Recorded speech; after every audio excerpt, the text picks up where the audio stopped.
आज हम आपको पढ़ाने वाले हैं प्रेजेंट परफेक्ट टेंस, जिसका हिंदी होता है पूर्ण वर्तमान काल।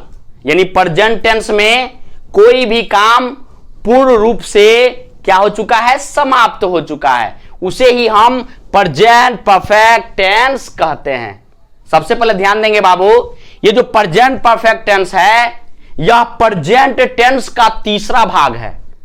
पहला प्रेजेंट इंडेफिनिट टेंस होता है और दूसरा प्रेजेंट कंटीन्यूअस टेंस होता है, और तीसरा जो हम आज पढ़ने वाले हैं वो है आपका प्रेजेंट परफेक्ट टेंस, जिसका हिंदी पूर्ण वर्तमान काल होता है। सबसे पहले हम जानेंगे कि हम प्रेजेंट परफेक्ट टेंस को कैसे पहचानेंगे कि यह प्रेजेंट परफेक्ट टेंस है, तभी तो हम इसको हिंदी से इंग्लिश में अनुवाद करेंगे। तो चलिए, प्रेजेंट परफेक्ट टेंस का पहचान जानने से पहले अगर आप हमारे चैनल पे नए हैं तो कृपया करके हमारे चैनल को सब्सक्राइब करें, बेल आइकन को दबाएं, ताकि जो भी वीडियो हम अपलोड करें उसका नोटिफिकेशन आपके पास समय से पहुंच जाए। ध्यान देंगे बाबू, जो आपका टेंस है वो है आपका प्रेजेंट परफेक्ट टेंस यानी पूर्ण वर्तमान काल। सबसे पहले पहचान जानेंगे, जिस हिंदी वाक्य के क्रिया के अंत में, कहां ध्यान है आपका, आप यहां देखिए, यहां ध्यान देंगे बाबू,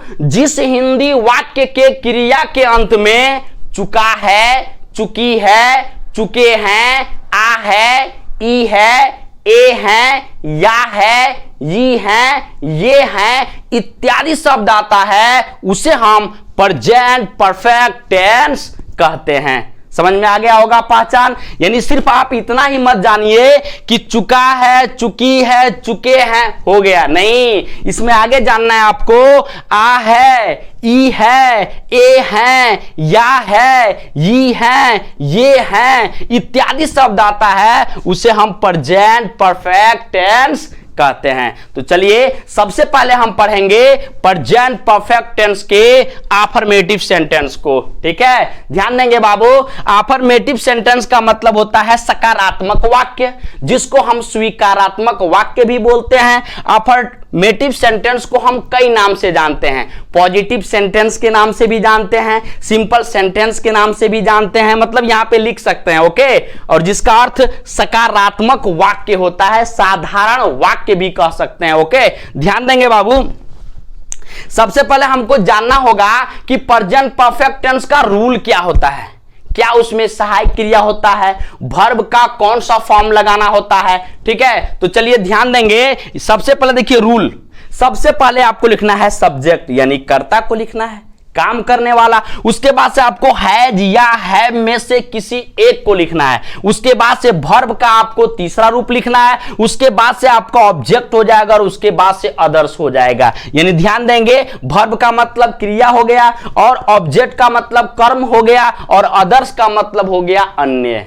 ओके, ध्यान देंगे, देखिए सबसे पहले हम जानेंगे इसमें प्रेजेंट परफेक्ट टेंस में जो सहायक क्रिया होता है, जो हेल्पिंग वर्ब होता है, ओके, यानी अंग्रेजी में हेल्पिंग वर्ब बोलते हैं और हिंदी में सहायक क्रिया बोलते हैं। तो प्रेजेंट परफेक्ट टेंस का जो सहायक क्रिया होता है, जो हेल्पिंग वर्ब होता है, वो आपका होता है हैज, हैव। क्या होता है बाबू, हैज, और क्या होता है, हैव होता है। तो आपको सबसे पहले जानना यह है कि कहां पे हम हैज का यूज करते हैं और कहां पे हम हैव का यूज करते हैं। तो देखिए, मैं यहां पे नियम के अनुसार आपको समझा रहा हूं, ध्यान देंगे बाबू। सिंगुलर नंबर एक वचन के साथ, यानी अगर आपका कर्ता एक वचन में है, यानी एक वचन में क्या आ सकता है, ही अगर है तो हैज का यूज करेंगे, सी अगर है तो हैज का यूज करेंगे, इट अगर है तो हैज का यूज करेंगे। अगर कोई नाम है, नेम यानी नाम अगर कोई है तो आप हैज का यूज करेंगे। और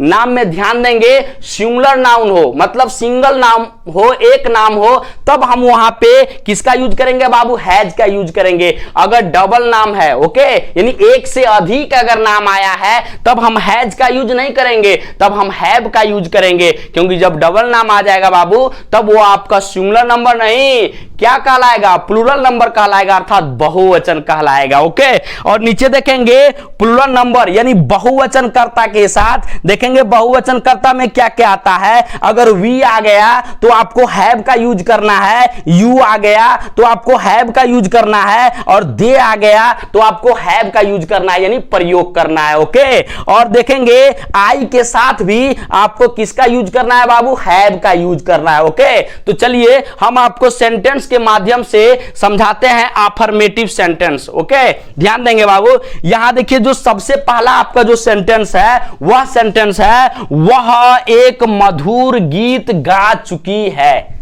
ओके, वह एक मधुर गीत क्या कर चुकी है, गा चुकी है। तो ध्यान देंगे, सबसे पहले हम रूल को देखते हैं कि रूल हमारा क्या कह रहा है, किसको पहले लिखना है। हम अफर्मेटिव सेंटेंस में है, ठीक है ना, तो कंफर्म है सबसे पहले हमको सब्जेक्ट को लिखना है। तो देखिए आपका रूल क्या बता रहा है, आप सब्जेक्ट को लिखिए। सब्जेक्ट का मतलब क्या होता है बाबू, कर्ता, यानी सबसे पहले कर्ता को लिखिए। कौन काम करने वाला है, कोई भी काम हो कौन करने वाला है उसको आपको कब लिखना है बाबू, पहले लिखना है। तो वह है, तो वह का अंग्रेजी बताइए क्या हो जाएगा, ही होगा कि सी होगा। अब यहां तय करेंगे, देखिए यहां पे अगर चुका है दिया होता तो ये आपका हो जाता पुल्लिंग, यानी पुरुष का बोध हो रहा है, तब हम यहां पे ही का यूज करते, ही का प्रयोग करते। लेकिन देखिए यहां पे चुकी है दिया है तो ये आपका हो गया स्त्रीलिंग, यानी किसका बोध हो रहा है, स्त्री का बोध हो रहा है। तो यहां पे हम ही का प्रयोग न करके किसका प्रयोग करेंगे बाबू, सी का प्रयोग करेंगे, क्योंकि स्त्री का बोध हो रहा है। तो वह का अंग्रेजी क्या हो जाएगा बाबू, सी हो जाएगा। ओके, अब यहां पे ध्यान देंगे जो सी है आपका, यह आपका एक वचन करता है। कितना वचन करता है, एक वचन। तो सी आपका एक वचन है। देखिए यहां पे रूल में सी के साथ किसका यूज करना है बाबू, हैज का। तो सी के बाद से आपका क्या हो जाएगा, हैज हो जाएगा, क्योंकि हैज हैव में आपको एक यूज करना है ना। तो सी एक वचन है तो क्या हो गया, हैज हो गया। अब देखिए आपका रूल कर रहा है कि वर्ब का तीसरा फॉर्म, यानी क्रिया का तीसरा रूप आपको लिखना है। तो यहां पे ध्यान देंगे बाबू, सबसे पहले हम क्रिया ढूंढेंगे। तो किसी भी सेंटेंस में जो क्रिया होता है वो अंत में होता है, लास्ट में होता है। तो देखिए यहां पे क्या है, गा चुकी है। ओके, यानी गाना। तो गाना का अंग्रेजी होता है सिंग, यानी क्रिया जो है क्या होता है बाबू, सिंग होता है। और सिंग का देखिए यानी क्रिया का कौन सा फॉर्म लिखना है, तीसरा फॉर्म। तो ये सब चीजें आपको याद होना चाहिए, यानी पूरे जितने वर्ब हैं लगभग 500 700 जितने हो सके आप उसको याद कर लेंगे। कौन कौन रूप, first form, second form, third form, कम से कम 3 रूप आपको याद होना चाहिए। उसके बाद एस या ईएस या आईईएस तो आप लगा सकते हैं, जो मैं पिछले वीडियो में आपको बता चुका हूं। उसके बाद से क्रिया में आईएनजी भी मैं आपको पिछले वीडियो में क्या कर चुका हूं, बता चुका हूं। वो आप पीछे जाके समझ सकते हैं, पिछले वीडियो को देखकर आप समझ सकते हैं। ओके, तो ध्यान देंगे बाबू, यानी क्रिया का आपको तीसरा रूप लिखना है तो गाना। तो थोड़ा समझा देते हैं, देखिए ये आपका सिंग हो गया। सिंग मतलब क्या होता है बाबू, गाना। ये आपका फर्स्ट फॉर्म है, और सेकंड फॉर्म आपका हो गया सेंग, और थर्ड फॉर्म आपका क्या हो गया, संग हो गया। तो आपको पहला फॉर्म इसमें यूज नहीं करना है, दूसरा फॉर्म यूज नहीं करना है, आपको कौन सा फॉर्म यूज करना है, तीसरा, यानी सिंग, सेंग, संग। तो यहां पे आप क्या लिखेंगे बाबू, संग लिखेंगे, SUNG, संग हो गया। उसके बाद देखिए ऑब्जेक्ट, ऑब्जेक्ट का मतलब होता है कर्म, यानी यहां ध्यान देंगे, गा चुकी है, क्या गा चुकी है, एक मधुर गीत गा चुकी है। तो जो आपका ऑब्जेक्ट है, जो आपका कर्म है, उसका कर्म क्या है, कौन सा काम कर रही है, तो एक मधुर गीत गाने का काम कर रही है। तो एक मधुर गीत जो है आपका ऑब्जेक्ट हो जाएगा, कर्म हो जाएगा। तो ध्यान देंगे, एक का अंग्रेजी क्या होगा बाबू, ए होगा। मधुर का अंग्रेजी क्या होता है, स्वीट। क्या होता है बाबू, स्वीट हो जाएगा। और गीत का अंग्रेजी क्या होता है, सॉन्ग होता है। तो SONG क्या हो जाएगा, सॉन्ग हो जाएगा। ओके, देखेंगे जो अगला आपका सेंटेंस है, मैंने उसे बुलाया है। देखिए यहां पे या है, ये है, ये है दिया है ना। तो जैसे अगर है न दे, खाली बुलाया दे, तो ये टेंस बदल जाता है। तब हम पहुंच जाएंगे पास्ट इंडेफिनिट टेंस में। किस टेंस में पहुंच जाएंगे, पास्ट इंडेफिनिट टेंस में।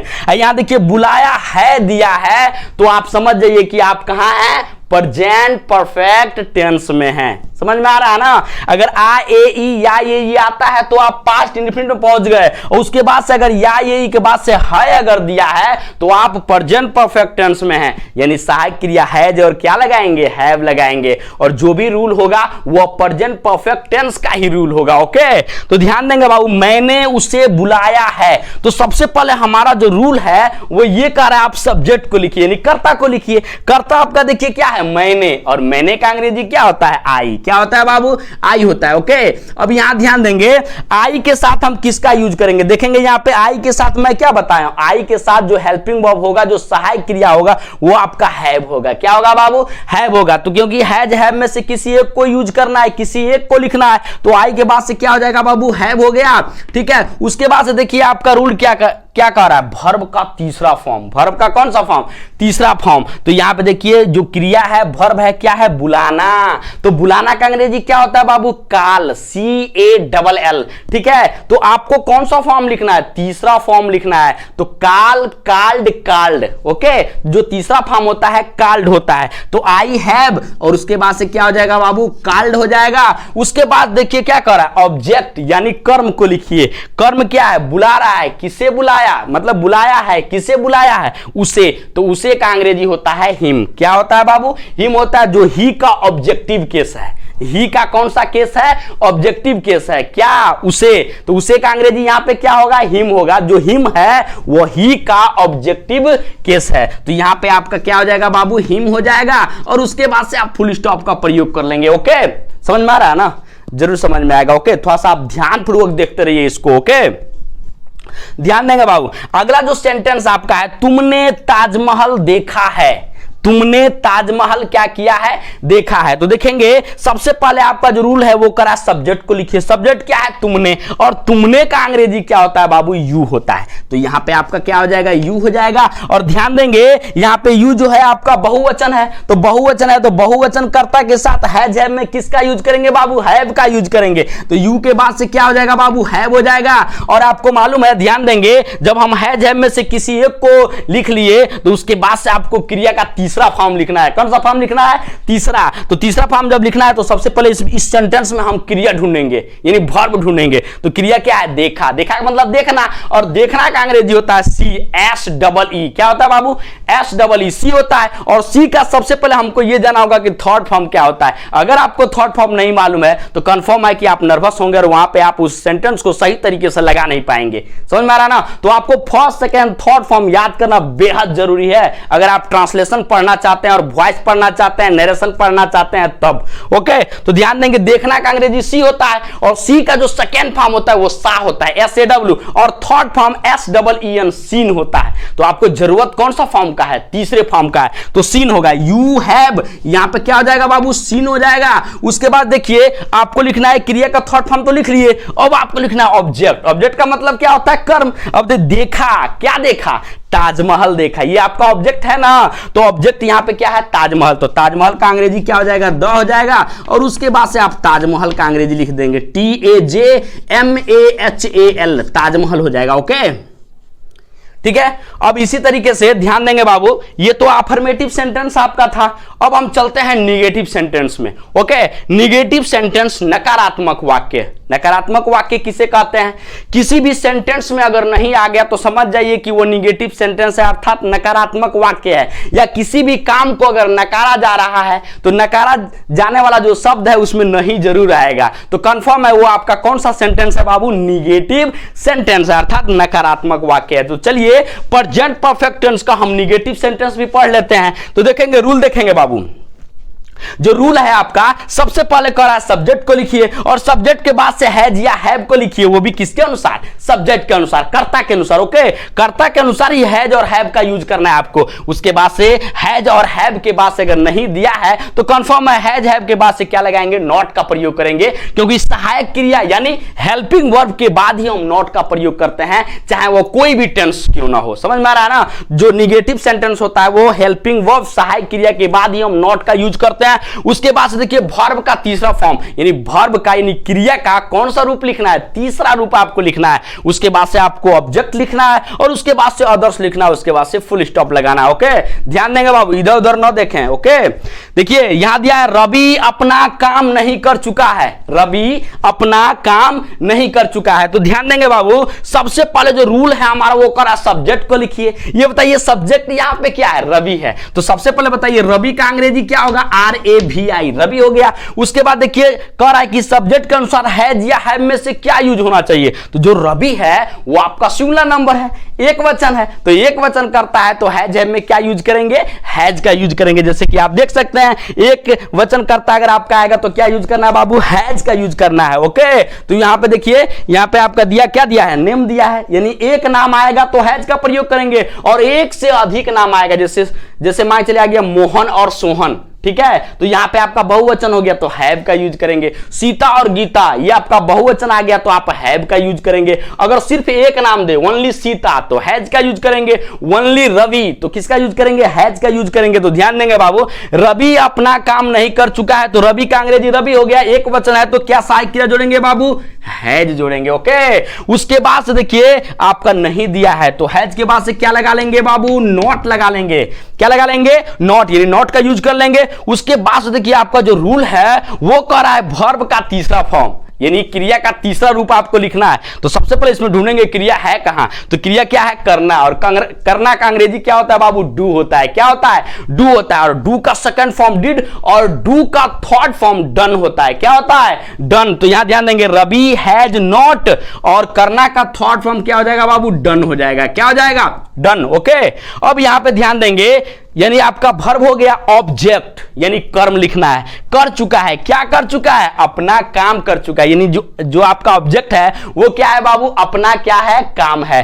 ठीक है, तो अब आपको यह ध्यान देना है कि रवि के साथ अपना के लिए हम क्या यूज करते हैं। तो रवि आपका सिंगुलर नंबर हुआ, एक वचन करता हुआ, तो रवि के साथ हम हिज का यूज करते हैं, यानी ही के साथ भी हिज का यूज, यानी अपने के लिए। और अगर नाम कोई है वो भी कितने में, मतलब कौन से नंबर में? सिंगुलर नंबर में अगर नाम है तो उसके साथ आप किसका यूज करेंगे? हिज का यूज करेंगे। किसका यूज करेंगे? हिज का। ओके, तो यहां पर रवि हो गया, हैज हो गया, नॉट हो गया, डन हो गया। उसके बाद से आपको क्या लिखना है? हिज लिखना है। और उसके बाद से देखिए अपना काम दिया है तो क्या हो जाएगा बाबू? वर्क हो जाएगा। ओके, अगर मान के चलिए, ध्यान दीजिएगा, अगर मान के चलिए यहां पे किसी लड़की का नाम होता, ओके, और एक नाम अगर है तो यहां पे हम अपने के लिए हर लिखेंगे। क्या लिखेंगे?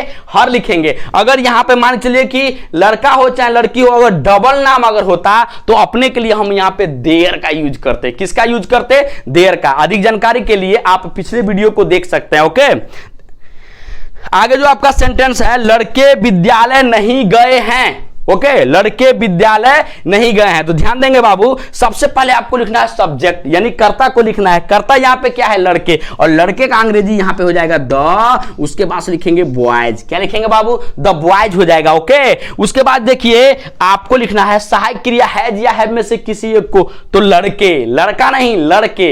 अगर लड़का आ रहा है तो एक वचन हुआ, और लड़के यानी एक से अधिक हुए तो ये आपका बहुवचन हो गया। तो सहायक क्रिया क्या यूज करेंगे बाबू? हैव का यूज करेंगे। तो यहां पे क्या हो जाएगा? हैव हो जाएगा।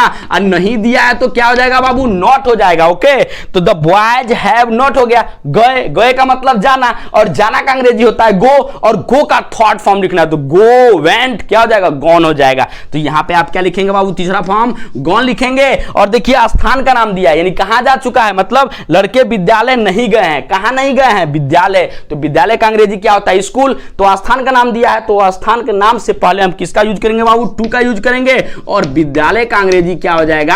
स्कूल हो जाएगा। उसके बाद से फुल स्टॉप लगा लेंगे। अगला सेंटेंस देखेंगे, हमने लाल किला नहीं देखा है। हमने लाल किला नहीं देखा है। तो सबसे पहले आपको लिखना है सब्जेक्ट, और सब्जेक्ट का मतलब क्या होता है? कर्ता। ठीक है, तो कर्ता यहां पे क्या है? हमने। हमने का मतलब हम लोग, और हम लोग का मतलब वी। यहां पे क्या हो जाएगा बाबू? वी हो जाएगा। क्या हो जाएगा? वी। और जो वी है आपका, ये आपका बहुवचन है। कितना वचन है? बहुवचन। तो हैज हैव के यूज में आप किसका यूज करेंगे? हैव का यूज करेंगे। तो वी के बाद से क्या हो जाएगा बाबू? हैव हो जाएगा। नहीं है तो क्या हो जाएगा? नॉट हो जाएगा। ओके, उसके बाद से देखिए आपको लिखना है वर्ब का तीसरा फॉर्म, यानी क्रिया का तीसरा रूप आपको लिखना है। तो यहां पे क्या है बाबू? देखना। तो देखना का अंग्रेजी क्या होता है? CSEE, सी होता है। तो आपको थर्ड फॉर्म लिखना है, तीसरा रूप लिखना है। तो सी सा क्या होता है? सीन। सी सा सीन। तो यहां पे आपका हो जाएगा सीन हो जाएगा। आपको तीसरा फॉर्म लिखना है इसलिए सीन हो जाएगा। ओके, यानी वी हो गया, हैव हो गया, नॉट हो गया, देखना का यहां पे सीन हो गया। क्या देखा? यानी हमने लाल किला नहीं देखा है। तो देखिए यहां पे वर्ब के बाद से आपको ऑब्जेक्ट लिखना है। ऑब्जेक्ट का मतलब कर्म होता है। देखा, क्या देखा? लाल किला। तो यहां पे आपका लाल किला का हो जाएगा द, और उसके बाद से red fort, the red fort. Okay, उसके बाद से फुल स्टॉप हो जाएगा।